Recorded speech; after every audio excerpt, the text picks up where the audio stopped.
हाँ तो नमस्कार दोस्तों। गंगवाल स्टडी पॉइंट के इस यूट्यूब चैनल पर आपका स्वागत है। देखो साथियों, आज से अपन इस चैनल के माध्यम से राजस्थान के इतिहास को एक बहुत ही बेहतरीन तरीके से पढ़ने वाले हैं। तो इसके लिए आपको पहली बात वीडियो को पूरा देखना है, एंड तक देखना है। दूसरी बात, वीडियो को लाइक करना है, शेयर करना है और चैनल को सब्सक्राइब करना है और बेल आइकन को प्रेस करना है ताकि आने वाली वीडियो का नोटिफिकेशन आपको समय पर मिलता रहे। तो राह जहां तक जाएगी राहगीर वहां तक जाएगा। तुम दरिया से क्या पूछते हो कि नीर कहां तक जाएगा। अरे खींच धनु की डोर और निशाना साध अपनी मंजिल का। बाकी बाद में देखेंगे कि तीर कहां तक जाएगा, तीर कहां तक जाएगा। इसी के साथ अपन START यानी कि शुरू करते हैं। स्टार्ट मतलब शुरू करते हैं आज के इस क्लास को। आज अपन लोग बात करेंगे राजस्थान के मध्यकालीन इतिहास का पहला बिंदु, यानी कि राजपूतों की उत्पत्ति। राजपूतों की उत्पत्ति। देखो साथियों, अपन सबसे पहली बात तो किसी भी जाति के बारे में पर्टिकुलर नहीं कह सकते हैं कि इनकी उत्पत्ति ऐसे हुई है। अपन तो अलग अलग विद्वानों के अनुसार पढ़ेंगे कि इस विद्वान के अनुसार इनकी उत्पत्ति ऐसे हुई और इस विद्वान के अनुसार ऐसे हुई। तो अपन सब देख लेते हैं। सबसे पहले इस शब्द पे चर्चा कर लेते हैं कि ये राजपूत शब्द कब आया। कभी ना कभी तो आया ही होगा, ये शुरू से तो रहा नहीं। क्या रामायण और महाभारत के समय राजपूत शब्द मिलता है हमें? नहीं मिलता। तो उस समय राजपूतों के लिए किस शब्द का प्रयोग किया जाता था, इसको जानने के लिए अपन चलते हैं सबसे प्राचीन वेद यानी कि ऋग्वेद। ऋग्वेद में 10 मंडल है। अंतिम और 10वें मंडल का नाम है पुरुष सूक्त। पुरुष सूक्त। इसमें बताया गया है कि पुरुषों की उत्पत्ति कैसे हुई, यानी कि आदमी क्यान बना, इसमें बताया गया पुरुष सूक्त में। इसमें आता है कि एक आदि मानव थे। आदि मानव मतलब ब्रह्मा जी। उनके मुंह से ब्राह्मण बने। ब्राह्मण। उनकी भुजाओं से क्षत्रिय बने। उनकी जांघों से वैश्य बने और पैरों से शूद्र। तो जब तक राजपूत शब्द नहीं आया था तब तक राजपूतों के लिए इस क्षत्रिय शब्द का प्रयोग किया जाता था। ये आपको ध्यान रखना है, क्योंकि कभी कभी एग्जामिनर सीधा पूछ लेता है कि राजपूत शब्द जब तक नहीं आया था तब तक उनके लिए किस शब्द का प्रयोग किया जाता था। तो क्षत्रिय शब्द का प्रयोग किया जाता था। एक महाभारत में द्रौपदी के लिए जरूर राजपुत्री शब्द का प्रयोग हुआ है, लेकिन राजपूत शब्द का कहीं भी नहीं उल्लेख नहीं मिलता। तो अब अपन देखते हैं तो फिर ये राजपूत शब्द कैसे आया। एक राजा हुआ था हर्षवर्धन।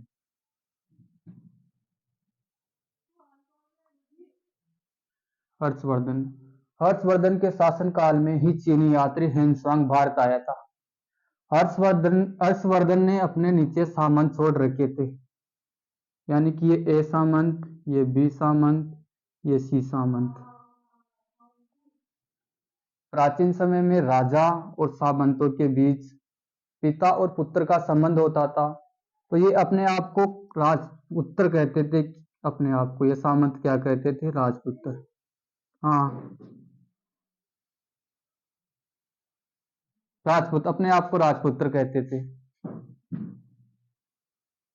तो कुछ समय बाद क्या होता है, हर्षवर्धन की हो जाती है मृत्यु, यानी कि 647 में इनकी मृत्यु होती है, यानी कि 7वीं सदी। पता। हर्षवर्धन की मृत्यु के बाद ये अपने अपने सामंत अपने अपने क्षेत्र के हो गए स्वतंत्र राजा, क्योंकि इनके ऊपर किसी का शासन नहीं रहा। ये अपने अपने क्षेत्र के स्वतंत्र राजा हो गए। और फिर क्या हुआ, धीरे धीरे ये त्रय शब्द त में कन्वर्ट हो गया, यानी कि राजपूत शब्द एक तरह शब्द त में कन्वर्ट हो गया, यानी कि राजपुत्र को बोलने में जोर आने लगा तो ये इस तरह को त में कन्वर्ट हो गया, यानी कि ये राजपूत में बदल गया। फिर राजपूत ऐसा हो भी सकता है क्योंकि अपन ये क्षेत्र शब्द लिखते हैं ना, क्षेत्र को बोलने में हमें जोर आता है तो अपन इसको खे को तो खे में कन्वर्ट कर देते हैं, इस तरह को त में कन्वर्ट करते हैं। इसी प्रकार ये त शब्द भी त्र शब्द भी त में कन्वर्ट हो गया, ये वही तत्सम और तद्भव वाला रूप है। तो ये अपने अपने क्षेत्र के स्वतंत्र राजा हो गए और अपने अपने आप को क्या कहने लगे, राजपूत। तो 7वीं सदी में राजपूत शब्द आता है, यानी कि राजपूत काल 7वीं सदी से प्रारंभ होता है। 7वीं सदी राजपूत काल प्रारंभ होता है, यानी कि हर्षवर्धन की मृत्यु से राजपूत काल आरंभ होता है और 12वीं सदी तक चलता है, यानी कि पृथ्वीराज चौहान की मृत्यु 1152 में, यानी 12वीं सदी तक राजपूत काल चलता है, यानी 11वीं से तो 7वीं से 12वीं शताब्दी तक का काल राजपूत काल कहलाता है। लाइट की जाओ।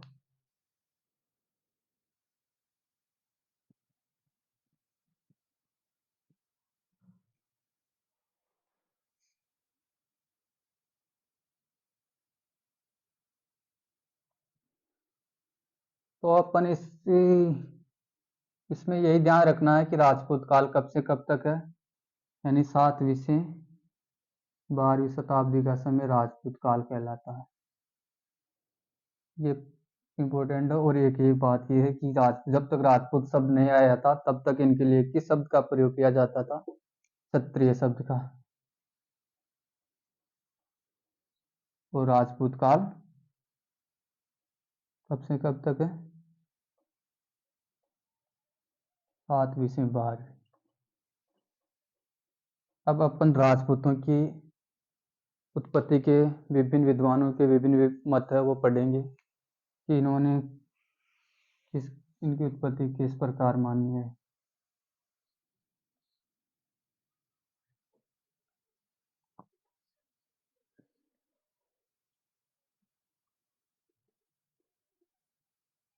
तो अपन किसके ऊपर चर्चा करेंगे, यानी विभिन्न विद्वानों के मत, विभिन्न उत्पत्ति के विभिन्न विद्वानों के मत मत उत्पत्ति की, राजपूतों की उत्पत्ति की। इसमें आता है सबसे पहले एग्जामिनर अपनों से पूछेगा कि बताओ बच्चों, राजपूतों की उत्पत्ति का अग्निकुंड का सिद्धांत किसने दिया। अग्निकुंड। वो आपसे पूछेगा कि बताओ बालकों, राजपूतों को ब्राह्मण वंश से किसने किया, कि राजपूतों की उत्पत्ति ब्राह्मणों से किसने मानी। एग्जामिनर हमसे पूछेगा कि बताओ बच्चों, राजपूतों को सूर्यवंशी किसने कहा, सूर्यवंशी। वो अपन से पूछेगा बताओ राजपूतों को वैदिक आर्य किन्होंने कहा, वैदिक आर्य। वो आपसे पूछेगा बताओ टाबरों, राजपूतों की उत्पत्ति विदेशियों से किसने मानी, यानी कि विदेशियों से।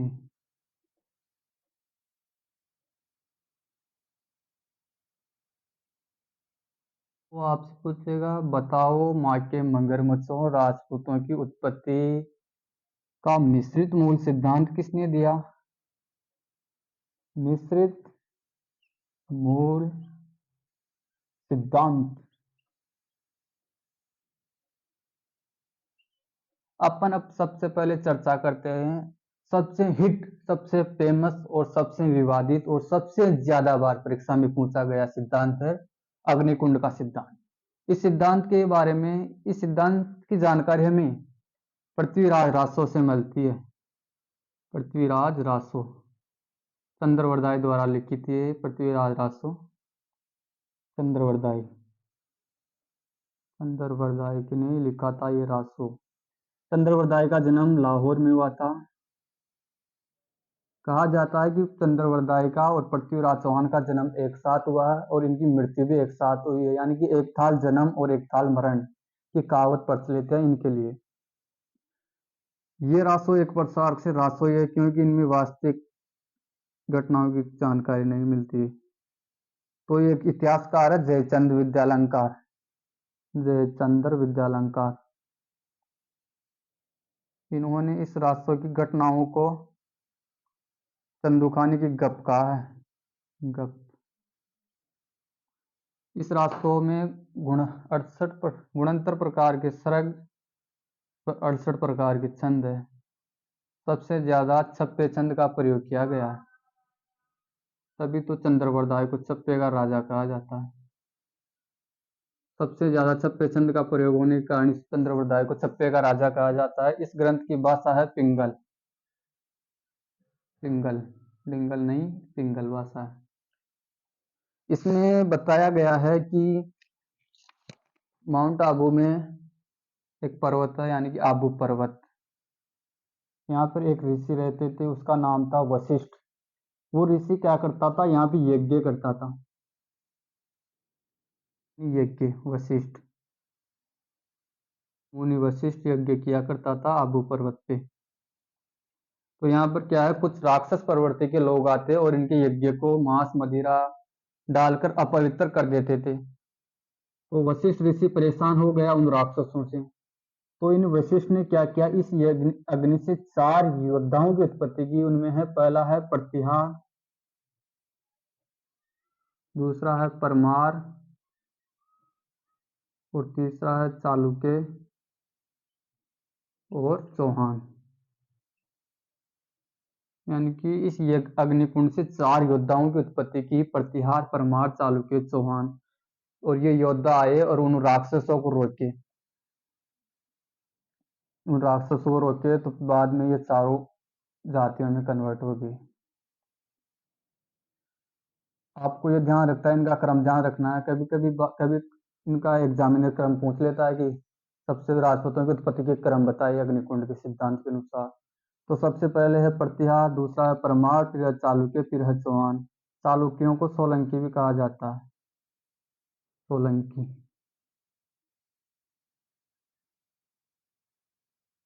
अब इस पर उठ गया मुद्दा,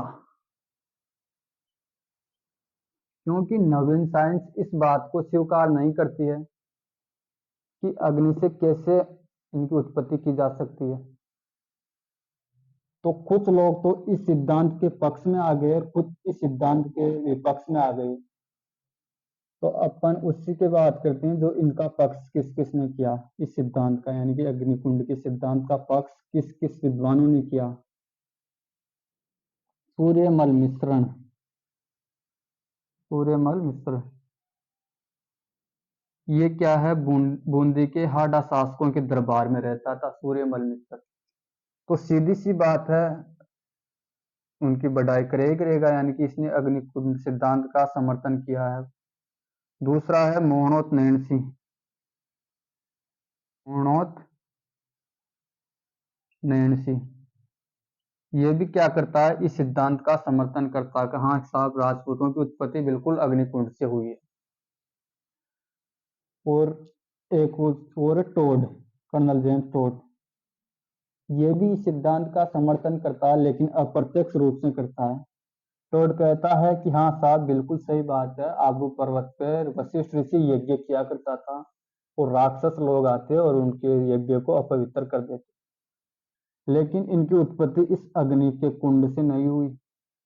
वशिष्ठ ने क्या किया, यहाँ आसपास से हष्टपुष्ट शरीर के लोगों को पकड़ कर लाया और उनको अग्नि की सौगंध खिलवा के, फिर वो लोग, उनमें कुछ विदेशी भी थे, वो जो आसपास से लोग आए उनमें विदेशी भी थे।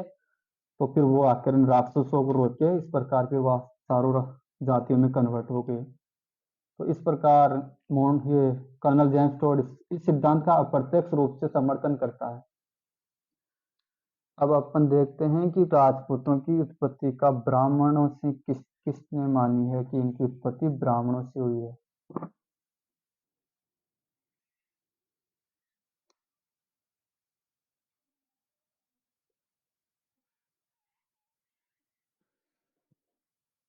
कि ब्राह्मणों से।